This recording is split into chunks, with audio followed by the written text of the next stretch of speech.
Welcome to the Knock Knock Property Podcast, presented by local property experts Ben Dilling and me, Matt Dixon. Coming to you from Fox's Sales and Lettings. We'll be discussing all things property related, including some local guests from the local area. Anything else on that? Not really. Not really, just like and subscribe. Well, don't. We'll be doing it either way. We'll do it, yeah. But, you know, if they do like it, just tell your mates. Thanks for listening. Should we get on with it?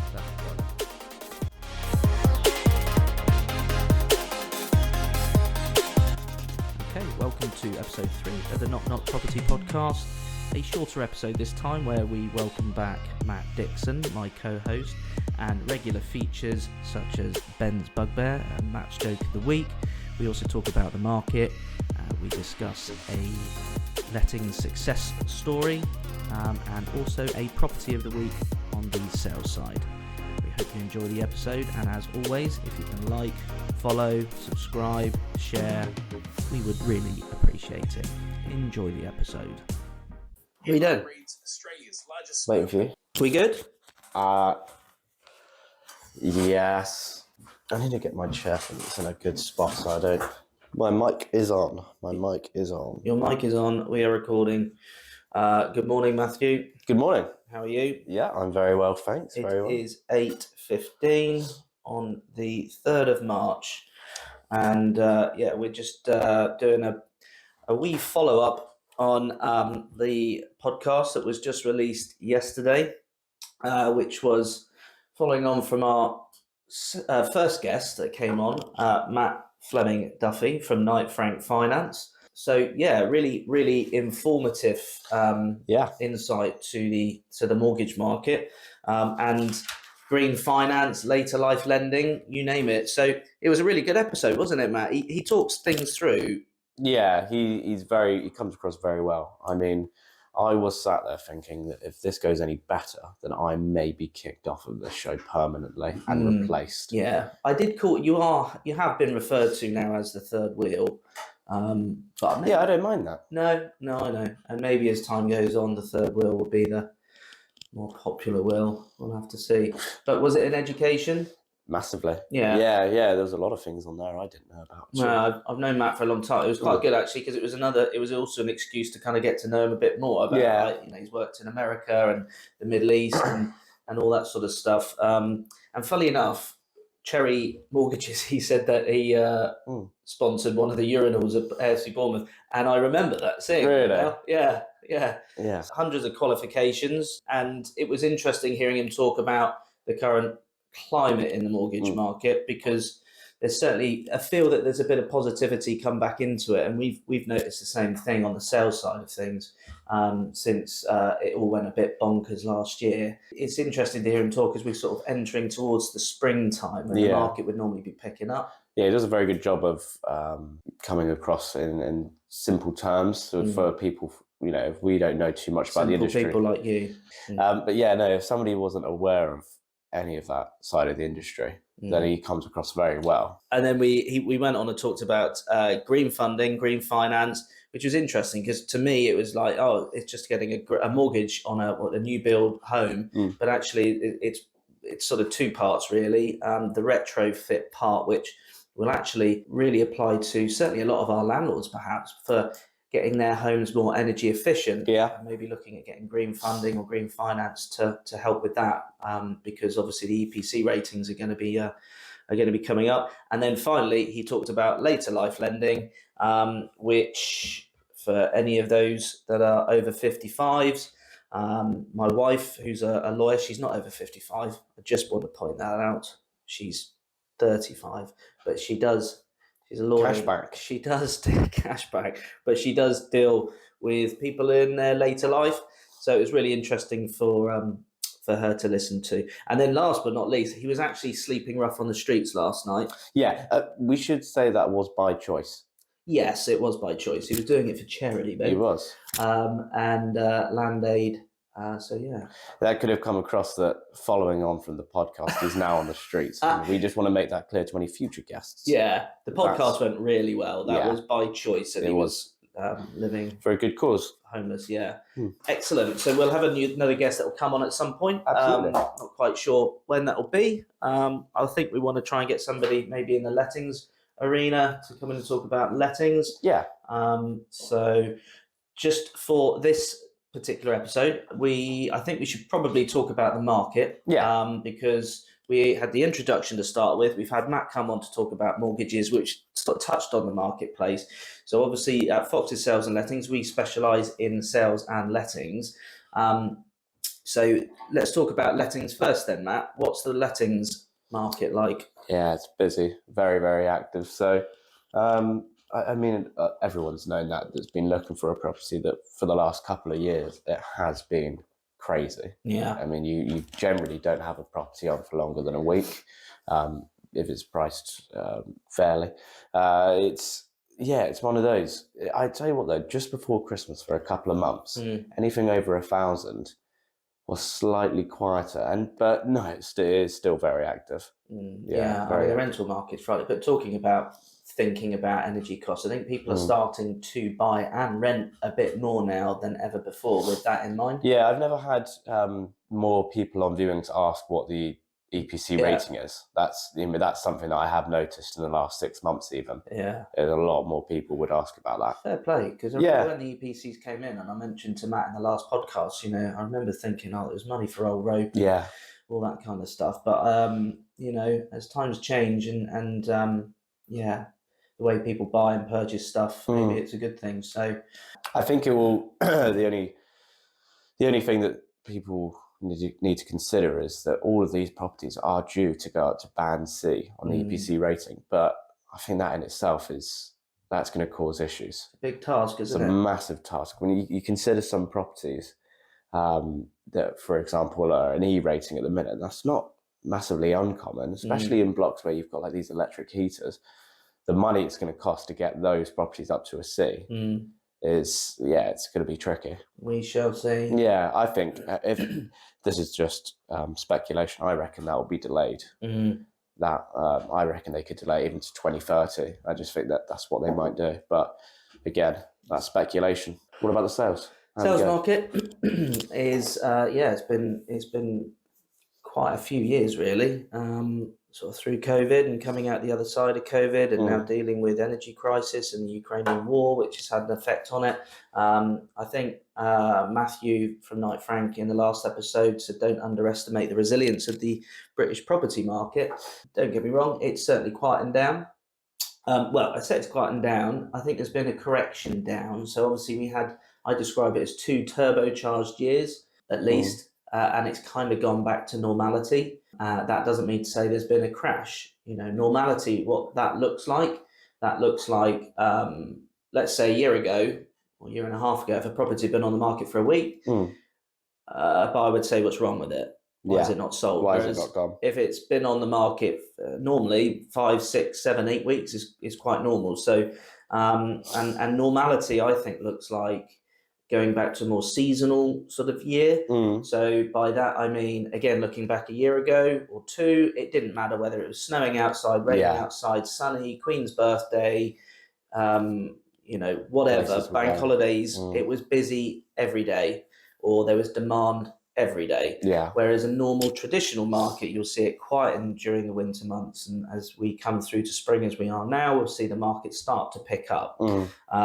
And as I say, I've been doing this for over 20 years. January and February this year, I've had quieter months than that. Yeah. So, and with the mortgage rates perhaps slightly coming back down a bit at the moment, a bit of a better feeling in the market. I think it's going to be okay. I don't think it's going to be like it was, but... Which Matt does outline.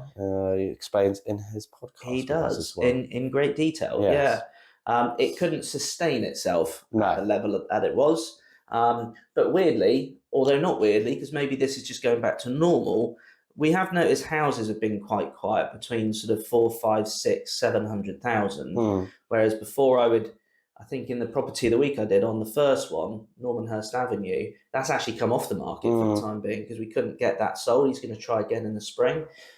Whereas a year or 2 ago, didn't matter what time of year it'd be, I'd have 20 people queuing up to view it and multiple offers. Yeah. But the lower end, is good. Yeah. So studio flats, 1 bedrooms and 2 bedrooms, or anything up to 250 really. We're sort of churning those through quite nicely. And I always find if that lower end's bubbling away, that will filter through to the higher end. So should we do a property of the week? Yeah, absolutely. Property of the week. Absolutely. So we're going to go to tenants, properties to rent, correct? Yes, please, yes. And then just there don't it have to is. scroll far down. And Look if you're at watching here via video, yeah, you'll be very glad to see that it says let agreed on there. Let's just go back to show that. There it says let agreed. Right there. So this is what? Talk me through it. What's the address? So I'm looking at a 4-bed detached house in Lawrence Drive, Pool, Canford Cliffs. One of the loveliest roads in that area. The houses down there are stunning. Quite sort of cul-de-sac down there. It's brilliant. This one came on a few weeks ago. Now, of course, when you're putting a property like this on, you're not going to be inundated with interest like you would a 1-bed or a 2-bed flat, because obviously it's a real premium property, you know. So it was great. We've found a really good tenant for this one. Yeah.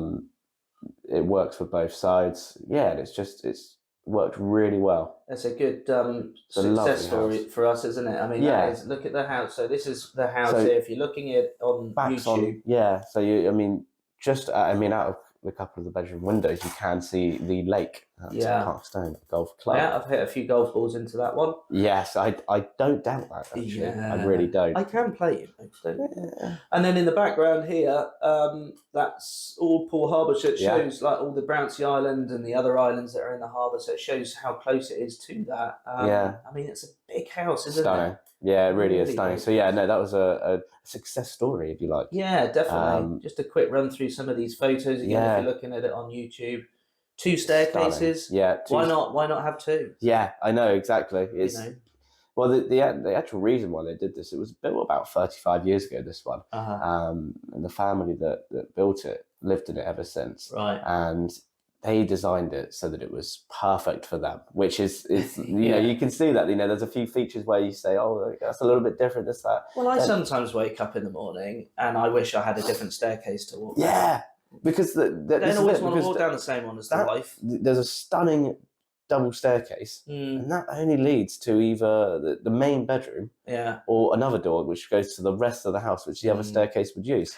I reckon if I'd come home after a few drinks, I'd probably be banished to the other area. Yeah, that's a good point. And the second staircase, because I often fall up the stairs. That's a good point.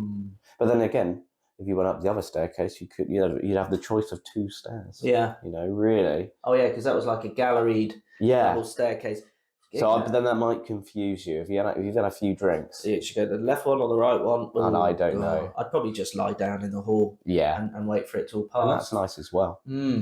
Excellent, beautiful house. Beautiful house. Awesome. No, we really like that one. Brilliant. Well, that's more of a success story, isn't it? Because that one is actually gone. It is. Yeah, indeed. And then what's going on in the world of sales? Well, I was going to do a property of the week today. Brilliant. And I want to do. It is going to be one that is available, and it's this one in Paddocks Way. This one in Paddocks Way in Ferndown or Longham. Yeah. And the reason I'm going with this one is because it kind of follows on from the last podcast about energy efficiency. Stunning. Yeah. People are buying properties with energy efficiency in mind. This is a Bellway Homes build, 5 years old. It's a 4-bed detached house near where the Angel Pub is, sort of near Longham. You can walk just out of sight here. It might show a picture. There is a conservation area, like the Sang area. Yes, there it is. Every new build development has to have this area designated for sort of recreation, dog walking, and that kind of thing. So it's almost got this sort of semi-rural side to it. And if you cut through there, you come out onto the main road on the other side where the Dudsbury Golf Club is. Yeah. Also, it's close to the other areas, number 1 golf club, Ferndown. So it's 4 beds detached. And like I say, the energy performance certificate on this one is actually a B. That's brilliant. Which is a really high rating. That is a high rating. So when we were talking about it with Matt, that's a stunning house. This might be something you could look to get a preferential rate on a mortgage, perhaps, because it's energy efficient. So it's actually a high B. Yeah. So for bills and stuff like that, that's gonna definitely hit the spot. Yeah, and definitely. Save you some money. So 4 beds, detached, garage, 520,000. They're moving because they want to move to Southbourne to go for a bigger house, even though it's quite a big house. But yeah, they're it is. expecting a new baby on the way sometime later this year. Oh, congratulations to them. So indeed. So that is Paddocks Way, Longham, Ferndown, BH22 9FW. Give us a call. Give us a call. What happens next? Well, we've got 2 features. Yes. That we like to have on here. Matt's joke of the week. Oh yeah. Let's do Matt's joke of the week. Let's get it ready. Let's get it ready. For those of you who don't remember or just couldn't be bothered to watch episode 1, we have 2 features when it's just me and Matt. Particular features, it's joke of the week. They tend to be more sort of dad. Yeah, I know how to press play on It's the volume that I'm more concerned about. Okay. So sort of, are we going down the dad joke route again? Yeah, but I think it's relevant. Oh, okay. Because the dad joke route, I am a dad. Yeah, I'm not. I've got my book of dad jokes. Yeah. I could give you the book if you wanted. Yeah. Well, let's see how this one goes first. All right. So, it's Lisa down at the bottom. That's the song. Oh yeah. Thanks. Yeah, we still haven't figured out how to get this playing through. What's the name? So I like this. It's raw. It's rugged. Yeah. So, Matt's joke of the week. That's what you want to hear. I'm not going to rush this just because I just love this. Well, don't rush it. But wow, you don't leave it too. No, I won't. No, okay. When you're ready, just when you feel ready. Okay. Am I playing this all the way through? Yeah, no, that's fine. Oh, blimey. Well, it's a quick one today, actually. Why are balloons so expensive? Balloons? I don't know. Why are balloons so expensive? Inflation. Because you blow into them, it's inflate. Again, the explanation of the jokes isn't required. People get it. Just in case. But that is so appropriate. Yeah, because inflation is relevant. Yeah, inflation. Everything's so gone up. Quite literally everything. Yeah. Yeah. I walked down to Tesco. Normally, you could buy a pack of 6 of really any of the variety packs. And if they were on the club card price, which again is not something I'm too happy about either, they would be £1.50. The minimum is now £1.75. Without club card price, a pack of hula hoops, 6, £2.90. With club card? So the club cards regardless at that point. But for a normal, without the club card price, £2.90. I think one of the most distressing things in the last 12 months to happen, I mean, with this energy crisis thing, is the price of a meal deal at Tesco's. Yes. I mean, that has gone through the roof. First of all, they hold you hostage, that you have to have a club card. I know. And then even when you do have a club card, it's still £3.50. Is that what it is these days? And also, one of my favourite deals was the 3 for £1.20 chocolate bars in Tesco's. What are they now? They just don't do it. They just don't do it. Because they know people like you are still going to come and have them. Yeah. Well, I beat the trick. I just buy a big bar. 1 big bar instead of 3 variety ones. And cut it into 3? Yeah, well, I don't know. Sometimes I just go for it, Yeah. Depends on the day. Depends on the day. Fair enough. Yeah. Ben's Bugbear. Yeah. All right then. Well, let's get that ready. I know that one. No. What? The Bugbear this week? No, the song. Oh, the song.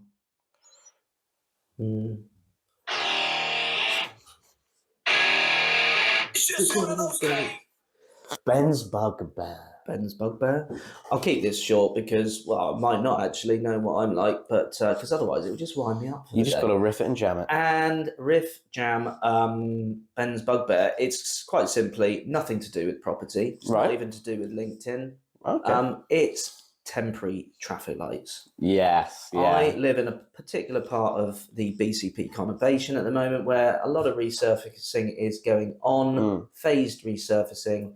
And I am currently trying to manoeuvre my way through the back streets of Branksome on a regular basis, trying to avoid temporary traffic lights. And then you come out of one road and then you go down towards Herbert Avenue or Older Road, and there's more temporary traffic lights for another set of roadworks. Do they not communicate with each other and think, we've got temporary traffic lights down on Yarmouth Road at the moment, there's going to be distressed motorists, can we not just leave the Older Road ones or the Herbert Avenue ones just for a few weeks? I just wonder, will there ever be a time where there's a period where you actually say to one another, tell you what, there's not many temporary traffic lights around at the moment. I know. I can't wait for that day to come. I don't think it'll ever happen. I don't think it'll ever happen.